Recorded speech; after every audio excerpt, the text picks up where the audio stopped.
Mahrin miss, আরো একজন miss আছেন, উনি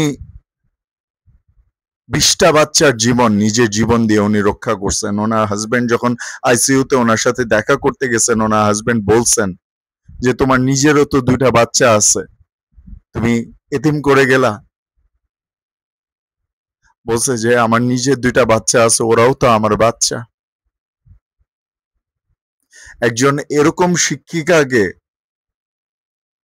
আমি বিশেষভাবে জাতীয় শিক্ষিকার মর্যাদায় দেখতে চাই। ওনাকে স্বাধীনতা পুরস্কার প্রদান করতে হবে। ওনার ফ্যামিলিকে যথাযোগ্য যতটুকু সহযোগিতা করা যায় সেটা করতে হবে। ওনাকে জাতীয় শিক্ষিকার মর্যাদা দিতে হবে। She is a super woman, super hero. আমরা উনি বলতেছিলেন যে আইসিইউতে উনি শেষবার বলতেছিল যে ওনার হাজবেন্ড বলতেছিলেন যে তোমার সাথে আমার আর দেখা হবে না। উনি তখন বলছেন, ওই পোড়া হাত নিয়ে বলছেন তুমি আমার হাতটা শক্ত করে ধরো না।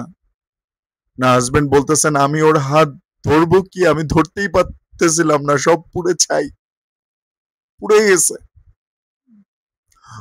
উনি বিভস্ত হয়ে পুড়ে যাচ্ছিলেন, তারপরে উনি একটার পর একটা এরকম 20 জন বাচ্চা, আরো বাচ্চা উনি সেনাবাহিনীর কাছে এভাবে হ্যান্ড ওভার করছেন। কত বড় মন থাকলে, কত বড় মানবিকতা থাকলে, কত বড় মানে ধর্মীয় আল্লাহর প্রতি প্রেম থাকলে, কতটুকু কি বলবো আল্লাহ রসুলের প্রতি প্রেম থাকলে, কত বড় মানবিকতা থাকলে এরকম মানুষ হওয়া যায়, এরকম শিক্ষক হওয়া যায়। সুবহানাল্লাহ। ওনাকে সর্বোচ্চ সম্মানে দেখতে চাই। অনেকে